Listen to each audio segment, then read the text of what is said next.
Bonjour à tous, je suis Augustin, le modérateur de ce webinaire Topping. Aujourd'hui, nous allons attendre encore quelques minutes que les spectateurs se joignent à nous. Nous sommes déjà prêts avec les 6 experts qui vont vous faire un petit bonjour. Bonjour à tous. Salut tout le monde. Hello. Hello, bonjour. Voilà, merci. On commence dans 3 minutes, 2-3 minutes. Merci pour votre patience.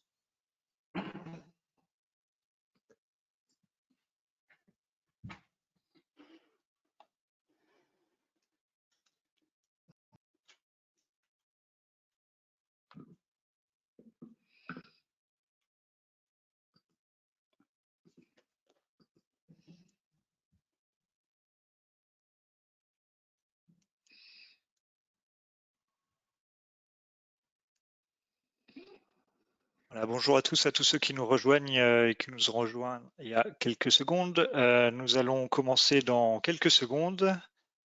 Nous attendons quelques secondes. Donc nous sommes tous prêts. Donc merci à tous d'être ici parmi nous pour ce webinaire Topping. Donc je suis Augustin, je serai votre modérateur. Je suis le créateur de Topping.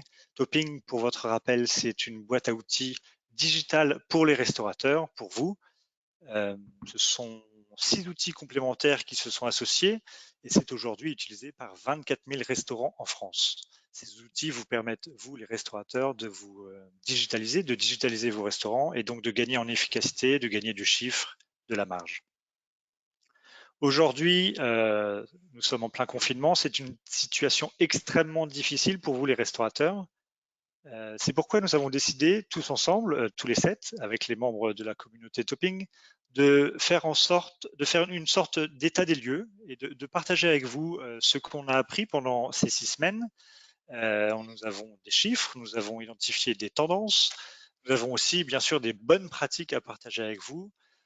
Tout ça dans un seul but, vous donner quelques clés pour sortir la tête de l'eau et si possible le plus rapidement possible.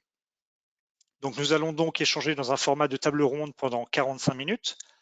Vous aurez bien sûr la possibilité de poser quelques questions via le chat et nous répondrons à ces questions en fin de webinaire. Nous n'aurons peut-être pas le temps de répondre à toutes les questions, mais on reviendra vers vous dans tous les cas ultérieurement. Donc j'ai avec moi les 6 membres de la communauté Topping. Ce sont 6 experts de la restauration. Donc vous allez voir sur la slide d'après que nous sommes 6 experts. Voilà, donc nous commençons par Olivier qui est fondateur de Snapshift. Olivier, tu peux nous saluer s'il te plaît Olivier. Snapshift, le logiciel des gestions des équipes, très important. Nous avons aussi Clément Baptiste, le cofondateur de Zelti. Zelti, la solution de caisse, de vente et de click and collect. Hello. Ludwig est parmi nous, on ne voit pas sa webcam, mais il nous a joint par téléphone. Ludwig est le cofondateur de Pongo, le programme de fidélité pour les restaurateurs. Salut à Anne-Cécile, chef de projet chez EasyList. EasyList, le logiciel d'optimisation de l'approvisionnement des stocks et de la production. Aussi parmi nous, Baptiste, cofondateur de Legrab. Il s'agit de tout ce qui est en rapport à l'approvisionnement en vin en direct auprès des vignerons récoltants. Et enfin, Rice, business developer chez Uber Eats, la plateforme de livraison que vous connaissez bien. Donc, nous allons commencer notre table ronde et le premier thème, c'est l'état des lieux. Qu'est-ce que nous avons appris pendant 6 semaines? Qu'est-ce qui ressort de ce confinement? Quelles sont les tendances et les surprises que nous avons découvertes? Donc, Topping, ce sont des logiciels qui brassent beaucoup de data. Donc, grâce à la data et au retour des restaurateurs, les utilisateurs de ces outils, nous avons beaucoup d'enseignements à partager. Donc, nous allons commencer par quelques enseignements et des tendances et des chiffres de la part de Zelti, le logiciel de caisse. Alors, Clément Baptiste, qu'est-ce que tu peux nous dire sur les commandes, le volume des commandes, ce qu'il se passe en ce moment pour les restaurateurs? Alors, l'état des lieux, effectivement, ça a été assez radical. C'est-à-dire qu'on a beaucoup de clients qui ont très vite fermé. Les 3 premières semaines, c'était assez chaotique, en tout cas pour nous et pour les restaurateurs. Malgré tout, ils ont réouvert tous sur des nouveaux modèles, notamment sur la partie commande en ligne, etc. Donc, effectivement, il y a une grosse chute de commandes, une grosse perte de CA. Mais on a vu que c'est pas définitif, c'est-à-dire qu'ils sont déjà en train de se renouveler, de réouvrir. Donc il n'y a pas tous les restos, parce que nous on a surtout des clients multisites qui réouvrent comme ça du jour au lendemain, mais sur certaines villes stratégiques, ils réouvrent au fur et à mesure, et surtout effectivement sur l'emporter et la livraison. Très bien, merci beaucoup. Un autre secteur qui est très impacté par le confinement et qui a peut-être vu son activité augmenter, c'est la livraison. Donc, Raïs, qu'est-ce que tu peux nous dire sur ces 6 dernières semaines? Alors, merci Augustin. Alors, en fait, nous, ce qu'on a remarqué, premièrement, c'est qu'on a certains restaurants qui ont fermé. Donc, notamment les chaînes, et ce, suite aux annonces gouvernementales du 14 mars dernier, mais que l'activité en restauration et en livraison continue. Ce qu'on constate également, c'est pas mal de restaurants qui se réinventent, notamment en termes d'offres, pour adapter une offre à la livraison. On constate également pour les restaurateurs qui sont restés ouverts un renforcement de l'activité. Un renforcement de l'activité, donc c'est vrai quasiment partout. Et ce qu'on constate surtout aujourd'hui, c'est un vrai intérêt grandissant pour les produits du quotidien. Donc nous, de notre côté, nous mettons tout en œuvre pour étoffer cette sélection-là, et pour venir renforcer donc la centaine d'épiceries et de commerces de quartier qui sont disponibles sur la plateforme. Entendu, très intéressant. On va reparler des bonnes méthodes, des bonnes pratiques et de la réinvention de certains restaurants. On va reparler ça dans un deuxième temps, ça va être très intéressant. Olivier de Snapshift, qu'est-ce que tu as pu voir de ton côté sur les équipes? Donc, un des piliers des restaurants, mais aussi une charge pour les restaurants. Donc, qu'est-ce qui se passe au niveau des équipes? Alors, nous, on fait la distinction entre la restauration traditionnelle, la restauration rapide, et même si ce n'est pas de la restauration, mais c'est un sujet assez connexe, la boulangerie, on a pas mal de boulangers aussi, qui par certains aspects est assez proche de la restauration rapide. Alors bon, la restauration traditionnelle, zéro activité, et toujours zéro activité. Donc la problématique de cette clientèle-là, c'est la gestion du chômage partiel, de l'activité partielle. Donc ils peuvent utiliser notre outil pour tracer ça, pour suivre ça correctement. Sur la restauration rapide, je dirais qu'on a à peu près 20-25% de nos clients qui sont dans la restauration rapide qui ont repris une certaine forme d'activité. On a encore beaucoup d'établissements de restauration rapide qui ne sont pas ouverts. Et on commence à avoir des clients qui nous préviennent qu'ils vont, à partir de la semaine prochaine, faire des tentatives d'ouverture.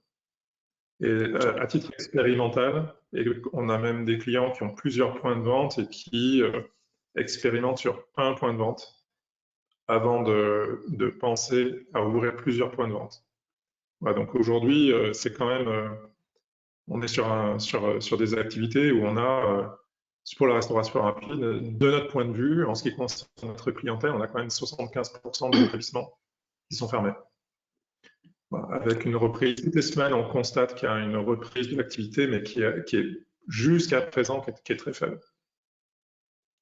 Voilà. Très clair, en espérant que ça continue dans le bon sens, un peu plus rapidement peut-être. Les restaurants s'appuient bien sûr aussi sur leur communication, leur visibilité. Qu'est-ce que tu as pu voir de ton côté, Ludwig, chez Pongo, sur ce thème-là de la visibilité, la fidélité, les programmes de fidélité pour attirer les clients? Oui, alors nous, ce qu'on a constaté, c'est que après un petit peu la panique qui a suivi un petit peu les annonces gouvernementales, très rapidement, beaucoup de restaurateurs se sont servis non pas de la partie fidélisation, mais de la partie en fait de leur base de données pour communiquer en fait directement avec leurs clients et leur expliquer un petit peu ce qu'ils allaient faire eux pendant le confinement. Donc, tu en as certains qui ont communiqué sur le fait que, qu'ils étaient solidaires et qu'ils allaient livrer des plats aux hôpitaux. Et qui disait à tout le monde que voilà, toutes les bonnes mains qui pouvaient aider, ce serait pas mal. T'en as certains qui ont mis en place des offres d'épicerie fine parce que leur typologie de restaurant le permettait. Et en fait, voilà, l'idée, c'est de se dire très rapidement, ils ont réussi un peu à retourner la table, si je puis dire, dans le sens où, bon, ça va être compliqué, mais comment on peut trouver des solutions? Et en fait, on s'est rendu compte que les restaurateurs foisonnaient d'idées et très rapidement, c'était plutôt comment maintenant on met en place ces idées. Et donc, l'outil a servi vraiment à communiquer dans ces temps qui étaient compliqués. Après, je rejoins Olivier, c'est 75% de restos fermés sur place et ouais, une grosse vingtaine de pourcents qui soit tentent la livraison et le click and collect, la commande en ligne, soit un des deux, soit que le midi, soit que le soir. Enfin voilà, il y a plein d'expérimentations en ce moment et les restos, ils vont un peu à tâtons, quoi. Entendu, c'est très intéressant. Effectivement, on peut se réinventer, mais encore faut-il le faire savoir auprès de ses clients. Anne-Cécile, concernant l'approvisionnement, ton cœur de métier, qu'est-ce que tu peux nous dire sur ce qu'il s'est passé et ce qu'il se passe pour les restaurants au niveau de l'approvisionnement et la gestion des stocks? Yes. Du coup, évidemment, la fermeture des restaurants a été brutale pour tout le monde. Donc, la première problématique qui remonte maintenant au 14 mars, ça a été de découler le stock. Il a fallu également valoriser cette perte, puisque vis-à-vis des assureurs et puis pour trouver les bons moyens de se débarrasser, donc soit de matières premières, soit de produits finis, il a fallu avoir l'analyse possible pour savoir à peu près à combien s'étendait cette perte. Donc un premier choc pour les restaurateurs. Ensuite, évidemment, on a vu une chute considérable du nombre de commandes envoyées aux fournisseurs.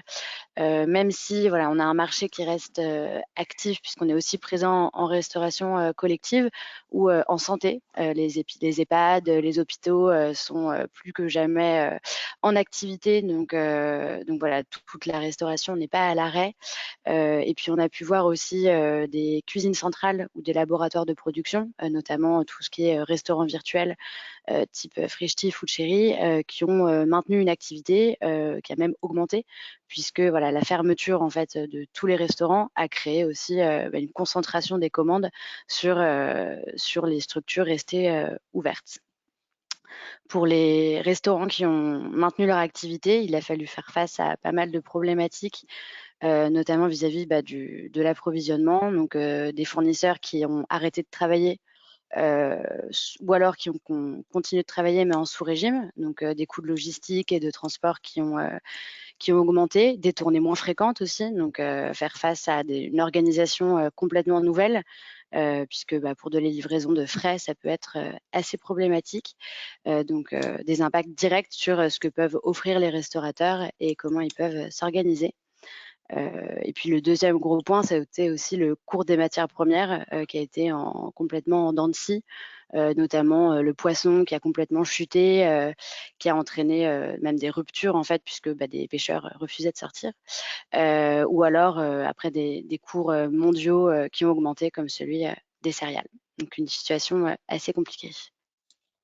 Entendu. Effectivement, une situation très compliquée pour les restaurateurs au niveau de l'approvisionnement et par ailleurs l'approvisionnement en vin aussi. Qu'est-ce que tu peux nous dire, Baptiste, sur ce qu'il s'est passé dernièrement au niveau du vin et des récoltants, des vignerons récoltants? Alors effectivement, nous on a vraiment vu deux phases. Je pense que ça correspond à ce qui a été dit sur les différents corps de métier. On a eu une première phase avec l'arrêt brutal qui était pas vraiment prévisible, en tout cas qui n'avait pas forcément été anticipé.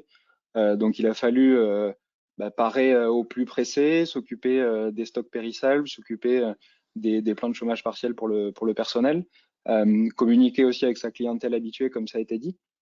Et en fait, dans cette première période, le vin est passé un peu au second plan, puisque ça déjà l'avantage de ne pas être impérissable, de ne pas risquer de dégradation si on le stocke correctement, même pendant un temps qui est assez long. Et du coup, le vin n'a pas été tout de suite un sujet. On a eu évidemment un arrêt immédiat et quasi total des approvisionnements et des commandes. Et petit à petit, une fois que les sujets les plus urgents ont été traités, on s'est rendu compte que nos clients restaurateurs se posaient aussi la question de la valorisation de ce stock, puisque le vin a l'avantage de ne pas être périssable, mais il a le désavantage de coûter très cher en stock pour un restaurateur, et d'avoir potentiellement, dans le cas d'un établissement qui est fermé, un risque de cambriolage ou autre qui est quand même assez important. Et du coup, on en reparlera dans les bonnes pratiques, mais on a eu une reconsidération du stock de vin assez rapide au bout de 2 ou 3 semaines, avec des gens qui se sont dit, je vais essayer de valoriser ce stock. Et justement, qui a été parmi les premiers produits, en tout cas nous, chez une partie de nos clients, à vouloir être vendu à distance, à être vendu à emporter, notamment parce que voilà, c'est une marchandise qui coûte cher. Il y a eu effectivement, et c'était un point qui était souligné très tôt, une mobilisation et un lien qui a inclus toute la filière, qui a beaucoup impliqué les producteurs et qui allait souvent jusqu'à des parties assez visibles. On a aussi beaucoup de restaurateurs qui ont communiqué là-dessus, sur leur soutien au personnel soignant ou aux gens qui étaient en difficulté. Et finalement, les vignerons assez tôt ont été inclus dans cette filière, puisqu'ils ont connu un coup d'arrêt qui était évidemment très très fort, dans une période où en plus il y a du travail à la vigne, hein, puisque c'est une période il y a des débuts de floraison, donc il faut être beaucoup dans les vignes, et où il y a eu une rupture qui est à la fois évidemment sur le marché qu'on appelle traditionnel, donc le CHR, mais également à l'export, puisqu'il y a eu un effondrement des ventes là-dessus. Et du coup, nous, on s'est rendu compte que souvent, les chefs propriétaires et les restaurateurs essayaient d'impliquer au maximum leurs fournisseurs, tout secteur confondu, et donc évidemment les producteurs de vin, dans le travail qu'ils faisaient avec l'aide parfois au personnel soignant ou autre. Et pour compléter là-dessus, nous, on voit vraiment 2 typologies. Je pense aujourd'hui dans les restaurateurs avec qui on travaille, qui dépendent aussi pas mal des tailles d'établissements, où finalement, quand on a des établissements avec quelques salariés, avec des chefs propriétaires ou des gérants, ben là, très vite, ils ont aussi cherché des idées pour s'activer et aider, donc sur tous les outils confondus. Quand on est sur des plus gros établissements, sur des groupes ou des chaînes, ben là, il y a eu une phase de réflexion plus longue qui était aussi beaucoup centrée sur la protection du personnel et la gestion de ce personnel dont Olivier a parlé. Entendu. Donc, nous, c'est vraiment cette typologie qu'on a pu observer aussi. Entendu. Merci.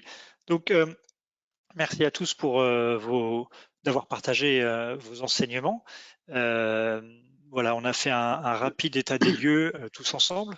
Donc, pour rappel à tous les spectateurs et les restaurateurs présents, nous avons ici 6 experts de la restauration. Chacun est cofondateur ou travaille chez un outil qui vous permet de digitaliser une partie de votre restaurant. Donc, toute la chaîne de valeur est représentée ici par nos 6 experts.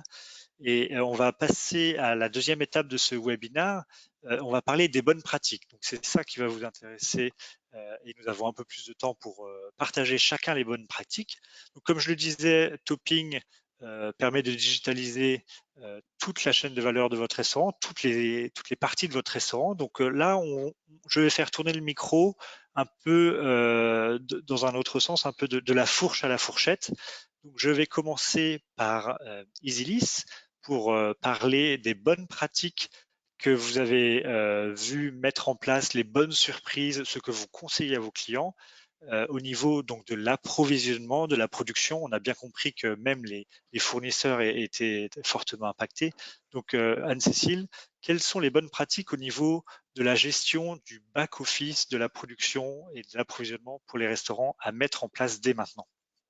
Yes. Bah, du coup, comme je disais tout à l'heure, il va falloir redoubler de rigueur, notamment au niveau du contrôle de sa marge, puisque bah là, il n'y a pas vraiment de place pour l'erreur. Il faut que chaque produit vendu ait été contrôlé au niveau de son coût matière, puisque voilà, le marché est en pleine crise. Donc, ce qu'on a vu très rapidement, c'est une réduction de l'offre, une réduction de la carte. C'est-à-dire qu'on va se concentrer sur seulement certains produits pour déjà éviter les problèmes de rupture, faciliter en fait son approvisionnement, être sûr voilà qu'on sera livré et ne pas avoir une recette qui nécessite 35 ingrédients mais plutôt moins, et puis avoir la carte la plus rentable possible. Le gros challenge pour les restaurateurs qui sont restés ouverts, c'est, comme tu le disais, l'adaptation de la production, puisqu'il a fallu d'abord répondre aux normes d'hygiène. Alors, l'hygiène est déjà une grosse problématique dans la restauration au quotidien, mais là, ça a été encore plus strict puisqu'il faut réorganiser l'espace. Il faut moins de monde en cuisine. Il faut qu'il soit à distance réglementaire. Il faut équiper, donc ça veut dire plus de dépenses aussi, puisqu'il faut faire des nettoyages plus fréquents, avoir plus de matériel de prévention. Également, la plupart des restaurateurs et des laboratoires de production, puisqu'il y en a eu pas mal qui ont maintenu leur offre, ça a été d'ouvrir seulement certains jours, de ne pas travailler tous les jours. Donc, travailler certains jours avec moins de monde, rationaliser du coup sa production pour aller le plus vite à l'essentiel, assurer quand même un niveau de production à délivrer pour vendre, pour être rentable, puisque si on ouvre pour vendre ne serait-ce que 3% de ce qu'on vend d'habitude, ça n'est pas la peine. Donc voilà, pouvoir se réorganiser. Donc c'est pour ça qu'il y en a qui ont pris le pas en fait de fermer pour bien réfléchir, bien se poser, prendre les bonnes mesures avant de réouvrir du coup dans les bonnes conditions. Donc il y a eu aussi la réponse aux problématiques du marché de la livraison, puisque la seule solution, la seule porte de sortie qui s'offre aux restaurateurs aujourd'hui, c'est la livraison ou la vente à emporter. Donc il y a des intervenants qui pourront en parler mieux que moi, mais du côté de la production, il y a des problématiques de présentation du produit. Il faut que ça tienne, il faut que ça reste chaud, il faut un délai de production aussi qui soit minime. Donc tout ça, c'est à prendre en compte avec, comme je disais, moins de monde, etc. Du référencement aussi et des nouveaux fournisseurs peut-être en packaging, puisqu'il faut s'équiper aussi pour pouvoir répondre à ce marché-là. Et puis la problématique, on va dire, heureuse que certains ont rencontrée, c'est faire face à une demande croissante, puisque le fait que beaucoup de restaurants ferment, ça a concentré la demande sur seulement quelques acteurs, en tout cas au début, puisqu'aujourd'hui ça commence à se réguler. Ça a été de faire face à une demande qui a parfois doublé pour répondre du coup aux consommateurs qui continuaient, du coup aux clients qui voulaient se faire livrer. La possibilité aussi de mener à bien des actions de solidarité, ce qu'on a beaucoup vu et sur du coup des actions sur lesquelles on a pu voir les restaurateurs communiquer, c'est possible si, encore une fois, on contrôle bien sa marge, puisqu'il faut savoir de combien de centimes par couvert on peut allouer en fait à de la production bénévole, puisque fournir des repas aux soignants ou aux plus démunis, ça a un coût.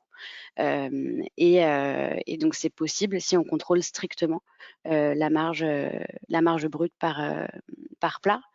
C'est le cas du coup de notre. Tu avais une question? Non. Non, je suis d'accord avec toi. C'est vrai que tu reviens beaucoup sur le contrôle de la marge.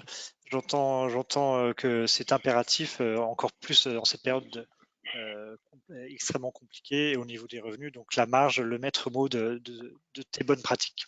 Yes. Un joli cas client du coup que j'aurais voulu partager avec vous, c'est notre client Pur Etc. qui du coup a plusieurs restaurants et un laboratoire de production dans la région de Strasbourg, qui a d'abord fermé pour protéger ses équipes, qui a pris cette décision comme beaucoup d'autres restaurateurs sur le marché, et qui a ensuite rouvert son laboratoire un jour par semaine avec un effectif réduit, des nouvelles mesures d'hygiène et une offre réduite pour permettre en fait d'offrir un repas aux soignants à chaque repas, 2 repas achetés pour un repas pour les soignants. Donc c'est pour moi un peu le type de bonne pratique à suivre, c'est-à-dire qu'ils ont rationalisé toutes leurs méthodes de production, ils se sont appuyés sur des partenaires fournisseurs à qui ils pouvaient faire confiance au niveau de la disponibilité des produits pour pouvoir continuer avoir un minimum de production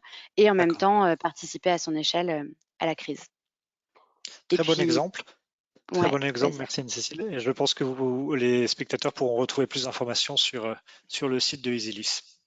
Yes. Et puis après, juste pour terminer, du coup, d'un point de vue plus global, je pense que on parlait notamment du rôle du restaurateur et de l'ouverture d'épiceries et de livraison de produits bruts. Aujourd'hui, il a un rôle d'intermédiaire à jouer entre le producteur et le consommateur. Donc, d'habitude, il transforme les produits. Aujourd'hui, on voit de plus en plus de restaurants qui font seulement le maillon en fait entre l'artisan, le maraîcher et le consommateur final. Donc, je pense que c'est aussi un beau rôle à jouer dans la chaîne de l'alimentation. Et puis, plus tard, aller vers un approvisionnement qui est encore plus raisonné et plus local pour soutenir l'agriculture française. Merci Anne-Cécile. Toujours dans l'approvisionnement, Baptiste, on a parlé du vin avec toi. As-tu vu des bonnes pratiques de la réinvention au niveau du vin? Si tu as quelques minutes là-dessus pour partager 2-3 exemples.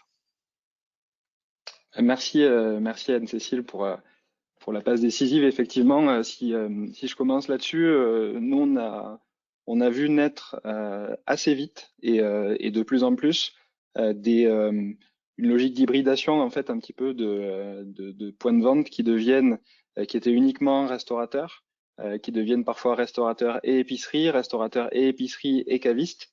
Et ça fait effectivement partie des réussites qu'on a vues. Et je pourrais en distinguer deux. En fait, ça fait évidemment, je vais y revenir, le lien avec les producteurs. Il y a aussi une logique de lien avec un tissu local qui est très important. Et parfois, quand on parle de restaurateurs parisiens qui ont peut-être, ils sont réputés pour avoir une clientèle moins locale que dans certaines petites villes ou villages, ben là, ça a aussi mis en avant ce lien avec des voisins, des gens du quartier qui avaient aussi besoin du lien qu'est le restaurant et des gens qui n'ont pas fermé ou qui ont rapidement réouvert après s'être réorganisés. On fait ce travail-là et on jouait le côté de la proximité qui était, je pense, très important et qui va compter pour la suite, puisque finalement, les gens qui ont pris leurs habitudes ou qui ont profité de ces moments de confinement pour découvrir des lieux et des professionnels qui étaient dans un rayon assez proche de chez eux, potentiellement vont garder ces habitudes pour la suite. Je reviens sur le lien évidemment avec le producteur. On s'est rendu compte que, en tout cas, ce moment très particulier avait accéléré les initiatives de circuits courts. Et au-delà de les accélérer, ça a aussi mis en lumière le travail que font les restaurateurs et les restauratrices avec leurs producteurs. Et ça, nous, on peut espérer que les bonnes pratiques qui ont été mises en avant seront conservées pour la suite. Ça a fait partie aussi des recommandations et presque des revendications de certains groupes et syndicats de restaurateurs de bien mettre en avant toute la chaîne de valeur et de dire, nous, notre producteur, il est pas très loin ou il est juste à côté, on lui fait confiance. Vous nous faites confiance en tant que restaurateur pour transformer et ça arrive jusqu'à chez vous et jusqu'à votre table. Donc ça, c'est un point qui est important, ce côté histoire à raconter, qu'on voyait déjà beaucoup avant la crise. Et je pense que cette crise et ce moment un peu inédit peut être un catalyseur en disant, voilà, aujourd'hui, on veut savoir ce qu'on mange, on veut savoir ce qu'on boit. Et donc, on veut savoir qui le produit et dans quelles conditions. Ça, je pense que c'est des choses qui sont importantes.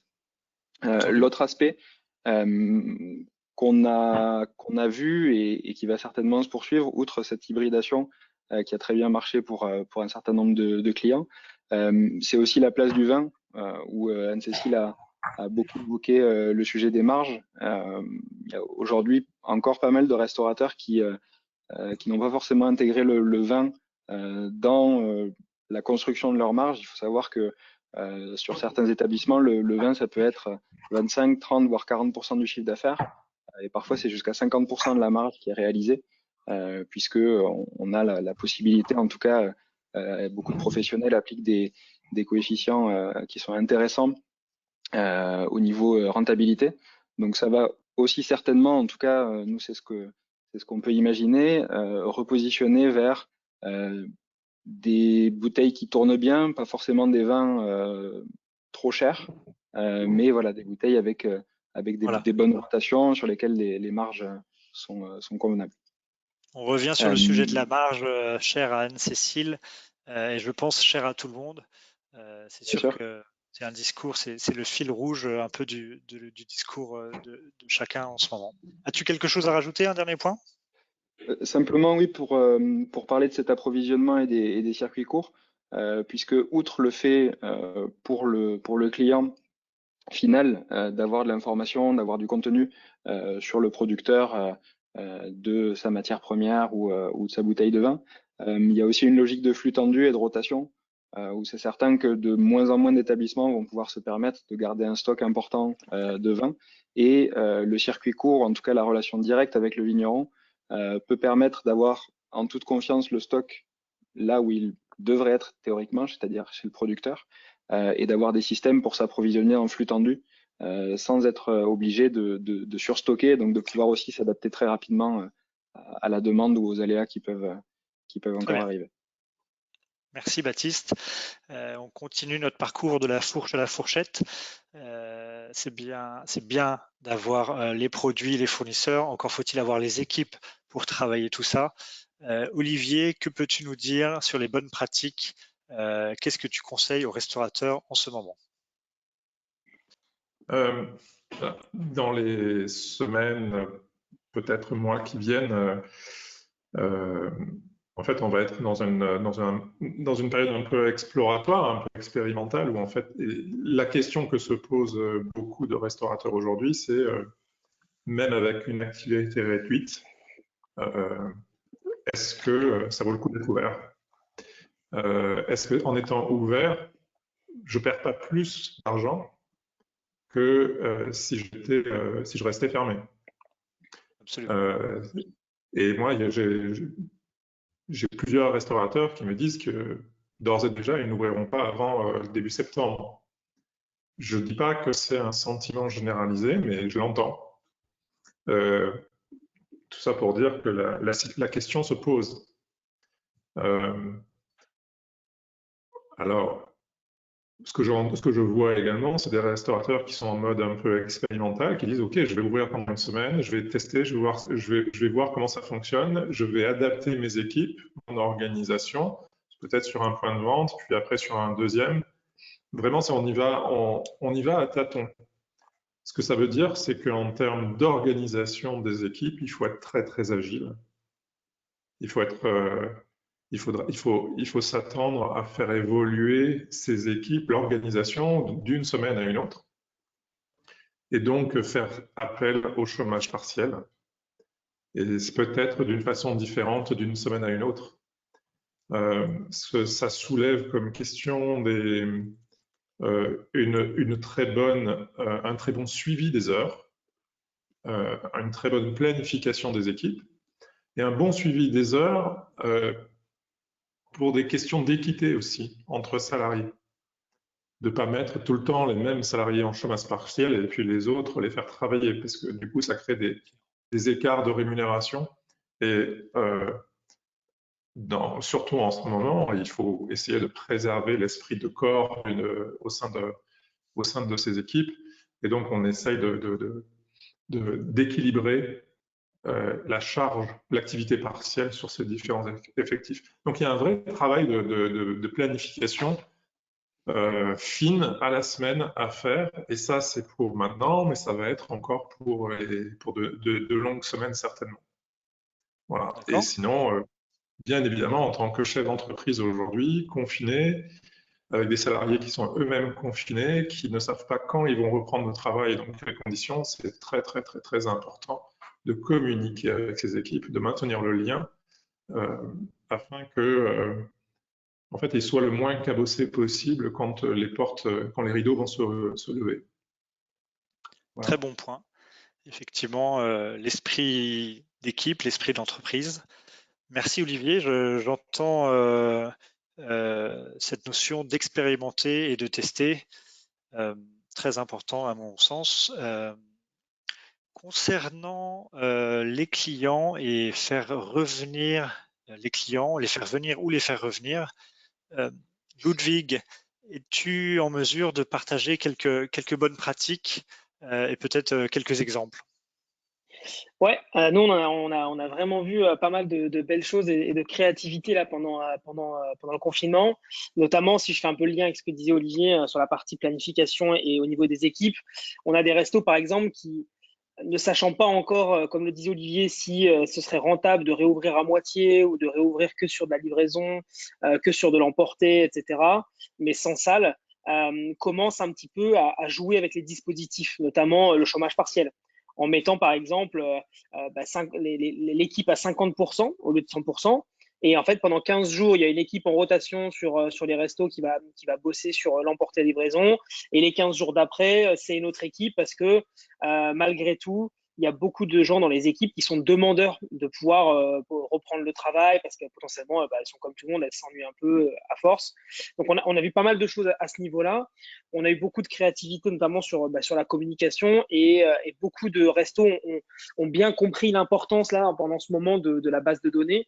Et donc, ont vachement communiqué, notamment sur, comme je disais tout à l'heure, il y avait ceux qui livrent aux hôpitaux. On a eu ceux qui ont profité de cette opportunité pour mettre en avant les plateformes de livraison, notamment Uber Eats, et de dire même si on n'est pas ouvert et vous pouvez pas venir chez nous, nous on peut venir jusqu'à chez vous. Et donc ça sert à rien de rester sur Netflix à manger des pâtes. Vous pouvez quand même manger des bons petits plats faits par les restaurateurs. Sûr. On a eu, Et Ludwig, ouais. excuse-moi de t'interrompre, Ludwig. Est-ce pertinent de communiquer sur tout ce qui est mesures d'hygiène? C'est une question de Cyril. Ouais, en fait, on en a eu pas mal justement là, on a beaucoup de restaurateurs qui préparent la réouverture, notamment sur la vente à emporter à partir du 11 mai. Et là, se pose la question de rassurer les clients Oui. et donc de communiquer soit sur les réseaux sociaux, soit à travers les bases de données, donc de mail ou de numéro de téléphone par SMS, de rassurer les clients en disant n'ayez pas peur, on a pris toutes les dispositions qu'il faut pour assurer une qualité de service optimale tout en respectant toutes les normes d'hygiène. Là, je pense que oui, tous les restaurateurs ont eu le temps de se préparer. Et donc, voilà, il y a eu aussi des gens, des restaurateurs qui ont mis en place des nouveaux services. Il y a certains qui ont mis en place du click and collect, d'autres ont profité du moment pour justement s'inscrire sur les différentes plateformes de livraison. On a eu certains qui se sont dit, je vais adapter ma carte, je vais peut-être faire des trucs plus courts, mais je vais continuer à assurer un service potentiellement de traiteur, etc., etc. J'ai même eu un restaurateur qui a eu l'idée de vendre en livraison son burger en kit, un peu comme Ikea finalement. Il te livrait tous les ingrédients du burger, donc un très bon steak, un très bon fromage, etc., etc. Et à la fin, tu avais une petite notice explicative qui dit voilà, tu mets dans tel ordre les composants du burger et à la fin tu vas te régaler. Et donc voilà, donc vraiment beaucoup de créativité, notamment chez les restaurateurs durant cette période, et une grosse prise de conscience sur l'intérêt et la pertinence d'avoir une base de données client à soi. C'est très clair. Merci Ludwig. Donc nous avons parlé de l'approvisionnement, des équipes, communiquer auprès des clients. Encore faut-il qu'ils puissent passer commande. Comment passer commande, sachant que le restaurant est fermé? Donc je me tourne vers Clément Baptiste de Zelti. Quelles sont les clés pour sortir la tête de l'eau, pour générer du revenu, qui est quand même la clé de tous les restaurateurs aujourd'hui? Dis-moi en plus, Clément Baptiste. Alors, il y a une des clés qui a été évoquée par Ludwig, c'est évidemment pouvoir communiquer avec ses clients, donc via les réseaux sociaux et se constituer une base de données et notamment proposer de la commande en ligne, ce qu'on a mis en place parce qu'on a sorti une offre de gratuité pour la commande en ligne pour les restaurateurs avec livraison en propre ou bien du click and collect, voilà. On parlait aussi de beaucoup de fermetures de restaurateurs qui se réinventent. La commande en ligne, ça a permis, je rejoins aussi Baptiste, des restaurateurs qui ont transformé en cavistes et qui peuvent le proposer également en ligne, faire une carte annexe. Ça, c'est des sujets qui sont assez clés. Et je vois que chez nous, on a quand même abordé une 70aine de restaurateurs qu'on n'avait pas avant, restaurateurs ou autres d'ailleurs, uniquement sur cette partie-là, click and collect et livraison. Et du coup, comme j'expliquais aussi, ça permet de se constituer une base de données également. Alors, est-ce que c'est la seule manière de faire du revenu aujourd'hui? En fait, c'est pas la seule manière de se faire du revenu, mais c'est une des façons de pouvoir continuer. Nous, cette offre, on appelait ça la ligne de vie, tout simplement rester ouvert et effectivement pouvoir progressivement, en communiquant notamment, rajouter du CA et des canaux de vente. Bien sûr. Donc, j'entends que le click and collect, voilà, comme tu le disais, c'est une ligne de vie aujourd'hui à tester, à expérimenter, comme le disait Olivier, pour pouvoir, pourquoi pas, sortir la tête de l'eau. On arrive presque à la fourchette, de la fourchette, on arrive presque à la fourchette avec Rise de Uber Eats. Beaucoup de restaurateurs se sont probablement lancés dans la livraison avec les plateformes de livraison, notamment Uber Eats. Quelles sont les bonnes pratiques pour qu'ils démarrent sans souci? En effet, merci Augustin. Alors écoutez, à mon sens, les meilleures pratiques en livraison, elles vont s'articuler autour de deux axes principaux, qui sont la bonne application des pratiques d'hygiène et l'augmentation de ses performances et de sa qualité de service en livraison. Pour passer assez rapidement sur chacun de ces points, les meilleures pratiques d'hygiène, elles vont sortir. Elles comportent deux ou trois points. Premièrement, la livraison sans contact. Donc avec Uber Eats, nous avons développé la livraison sans contact qui va venir, en fait, si vous voulez, compartimenter chaque aspect de la livraison. Donc premièrement, la zone de récupération des commandes, qui va être une zone parfaitement distincte en fait, des cuisines, qui va permettre de limiter tout le contact entre le personnel du restaurant et les coursiers. La manière dont le coursier également récupère sa commande. Donc, dans la livraison sans contact, le coursier pose son sac ouvert dans la zone de récupération.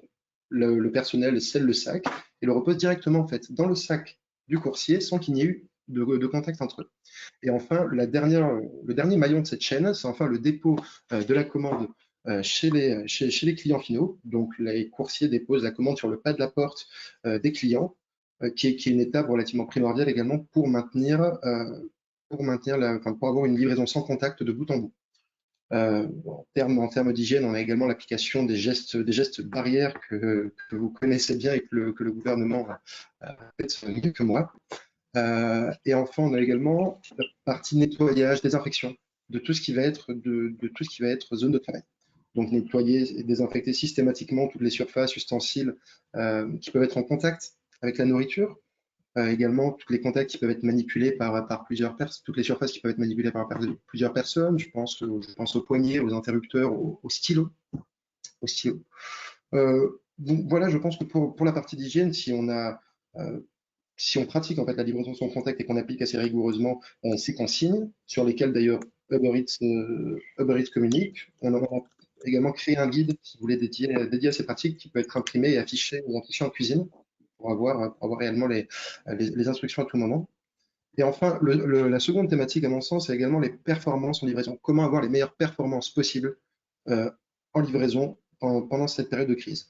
Pour moi, il y a trois points. Pour moi, il y a trois points que sont les horaires, pour commencer, enfin maîtriser ses horaires, maîtriser sa préparation et enfin maîtriser la qualité de ce qu'on propose. En ce qui concerne les horaires, c'est assez simple, hein, il faut veiller à avoir bien ses horaires à jour.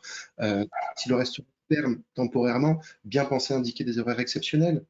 En termes de préparation, l'idée c'est également d'accepter rapidement ses commandes, en moins de 30 secondes si possible, pour assurer la clientèle et éviter les annulations précoces. Pensez également à limiter le temps d'attente coursier, en préparant les commandes juste après les avoir acceptées, pour permettre un service qui soit le plus fluide possible. Et enfin, pour rebondir également sur les points que vous avez évoqués plus tôt, en termes d'approvisionnement, ce que je observe également, c'est garder un menu clair et succinct, pour lequel on va être capable de fournir une qualité optimale, que ce soit en termes de température, en termes de quantité, en termes de rigueur sur le nombre d'articles, ne pas en oublier, et surtout en période de rush. Entendu. Entendu. Fabien pose une question concernant l'ouverture, même partielle des restaurants, donc pour la livraison, la vente à emporter, etc. Rice, d'après toi, y a-t-il un cadre légal particulier ou puis-je demander, est-ce que tout le monde peut rouvrir son restaurant et faire de la vente à emporter et de la livraison? Aujourd'hui, oui. Tout le monde peut rouvrir et proposer sa production en livraison. Certaines villes imposent des couvre-feux le soir. Donc à voir au cas par cas en fonction de la ville, ce qui est permis par les pouvoirs locaux. Mais de manière nationale, oui, la livraison est autorisée, on peut continuer à opérer. Très clair, c'est très clair, merci. Chers amis, souhaitez-vous rebondir sur certaines bonnes pratiques qui ont été partagées? J'ai peut-être un dernier point, Augustin, qu'on n'a pas évoqué, qu'on voit se développer pas mal, c'est la partie formation des équipes en chômage partiel. Alors, il semblerait que les directives au niveau de l'État soient pas toujours très faciles. En tout cas, elles sont adaptées. Mais il y a cette possibilité de former les équipes avec une prise en charge à 100% par l'État. C'est quelque chose qui paraît intéressant, ne serait-ce que pour répondre, Ludwig en parlait, à l'inactivité qui parfois est difficile à supporter dans des métiers comme la restauration. On a l'habitude que ça bouge tout le temps, que tout est toujours voilà, très actif. Donc ça fait aussi partie des discussions qu'on a eues avec certains de nos clients qui entendaient profiter de cette possibilité de former leurs équipes sur finalement toutes les thématiques qu'on a pu évoquer pour aussi préparer la reprise avec des gens qui sont et motivés et plus performants par rapport à certains sujets. Très clair. Merci. Merci à tous pour vos partages de bonnes pratiques. À la lumière de tous ces échanges, j'ai l'impression que certains mots reviennent beaucoup. Je les rappelle pour mémoire. Donc, le contrôle de la marge, le contrôle des équipes, plutôt le contrôle des heures et faire avec toutes les équipes, bien communiquer avec ses équipes, bien communiquer avec ses clients. Mais j'entends surtout une sorte. Il est impératif d'être rigoureux, de vraiment d'avoir une attitude de chef d'entreprise, à savoir utiliser les bons outils. Donc forcément, il peut y avoir des outils de la boîte à outils Topping, mais aussi avoir l'attitude et l'état d'esprit d'un chef d'entreprise, c'est-à-dire être agile, ne pas rester dans un modèle qui a peut-être fait son temps, être agile, savoir se réinventer. Donc, encore une fois, les experts présents et les outils de Topping peuvent aider les restaurateurs en ce sens. Les outils qui, d'ailleurs, se sont investis pour soutenir les restaurateurs durant cette période. Clément Baptiste a parlé d'une offre gratuite pour le click and collect, mais je sais que chacun d'entre vous a fait un effort, s'est investi pour aider les restaurateurs pour qu'il y ait des lendemains, des jours plus heureux le plus rapidement possible. Je vous propose maintenant de passer aux questions. Donc, certains d'entre vous ont déjà posé des questions et je me suis permis de les glisser pendant le déroulé. Donc, j'ai encore quelques questions sous mon coude, pardon. Question de Fabien concernant les livraisons en général. Il veut savoir s'il y a il y a déjà des tensions en temps normal avant le confinement sur le volume de livreurs disponibles. Donc c'est une question peut-être pour Rice de Uber Eats, mais aussi de Clément Baptiste de Zelti qui permet de contrôler toutes les livraisons. Donc y a-t-il encore plus aujourd'hui des tensions sur le nombre de livreurs en fonction des zones géographiques? Rice, as-tu vu ça? Qu'as-tu à dire là-dessus? Alors, nous, de notre côté, on n'a pas de flag particulier par rapport au manque de livreurs. On est quand même, assez confiant dans la possibilité d'assurer dans la possibilité d'assurer toutes les livraisons partout où le service est ouvert. Entendu. Toujours sur le click and collect, une question de Justine qui cherche à savoir la logistique à mettre en place pour lancer le click and collect. Donc je me tourne vers toi, Clément Baptiste, et puis aussi savoir comment faire une bonne communication. Donc Ludwig, tu compléteras la réponse sur le click and collect, s'il te plaît. Clément Baptiste. Pour notre part, la logistique, enfin pour mettre en place le click and collect chez nous, c'est assez rapide. Une fois qu'on a créé les produits et la carte spécifique au click and collect, on peut le mettre en place assez rapidement sur un site web qui serait déjà existant. Et après, effectivement, il faut être organisé en temps normal dans le restaurant pour pouvoir absorber le flux. Mais je pense qu'aujourd'hui, c'est plus un souci.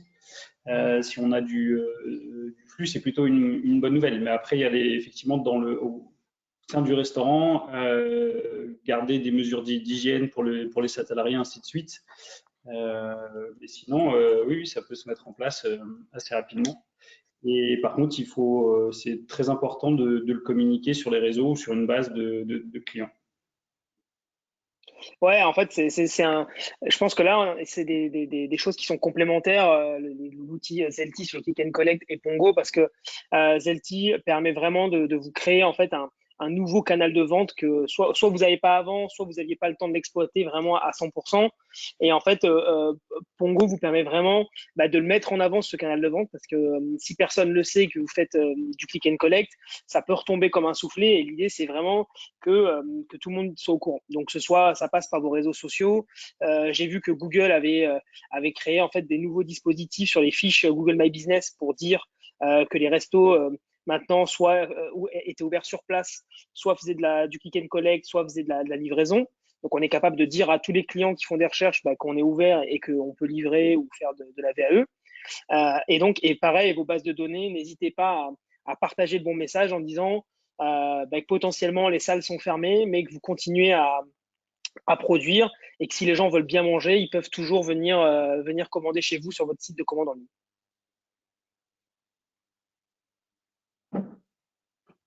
Merci Ludwig.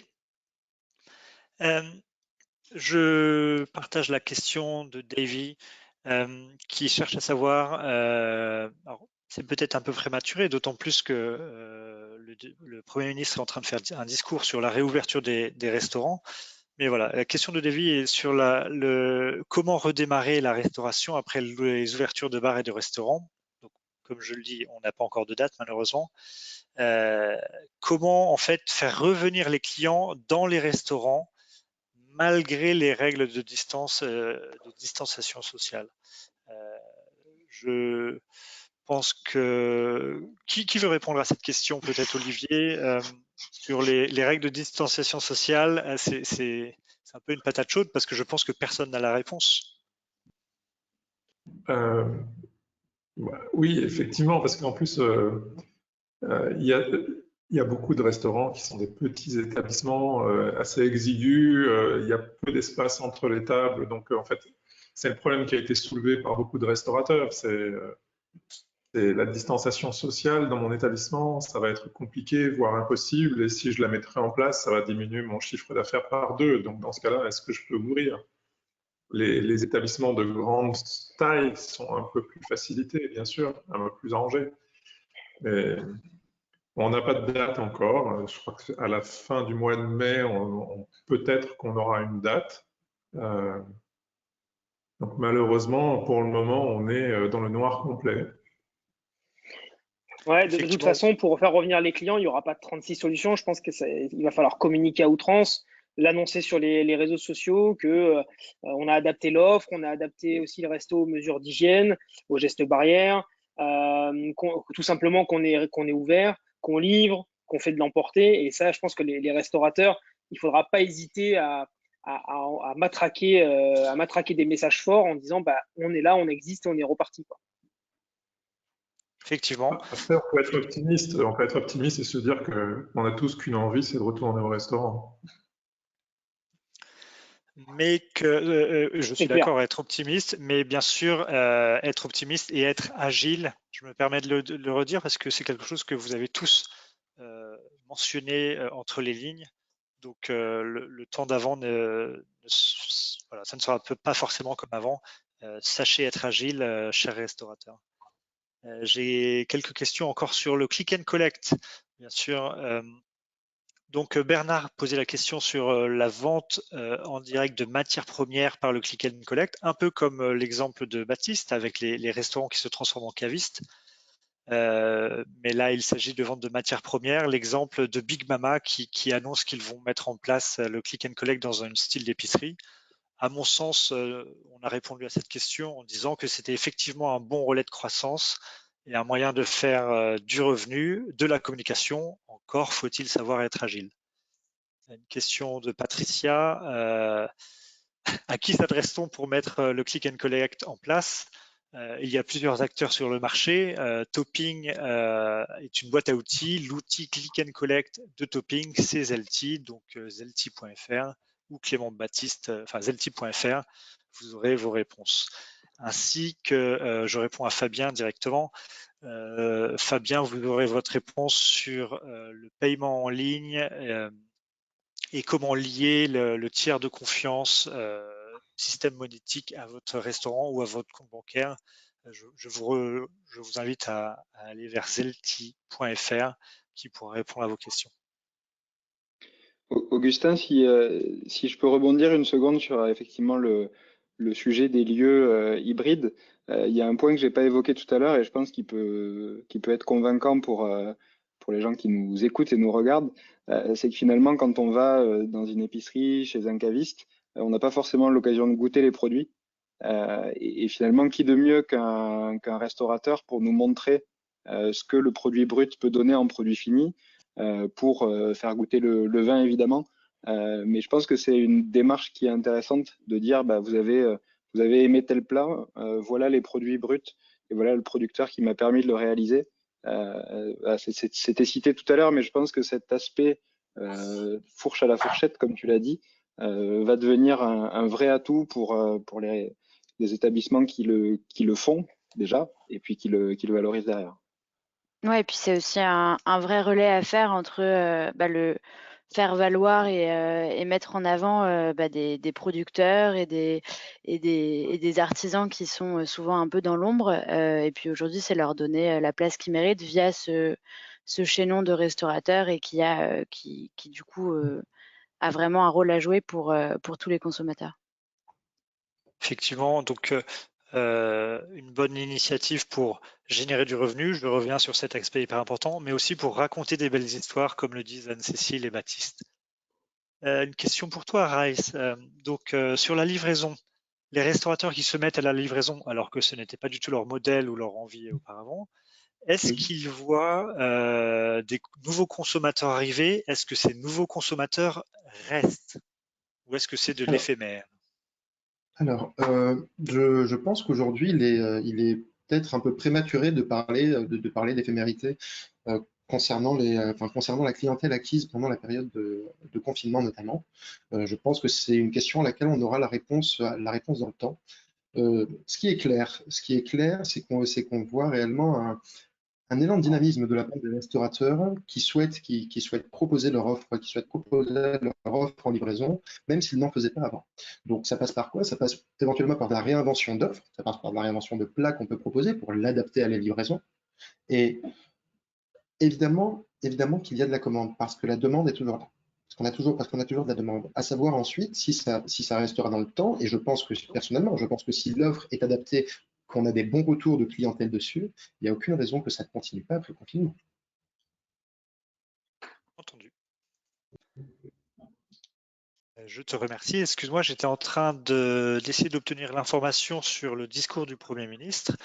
Il semble, à confirmer dès la fin de ce webinaire dans 1 minute, il semble qu'il est possible d'obtenir une date d'ouverture pour les restaurants et les bars à partir du 2 juin.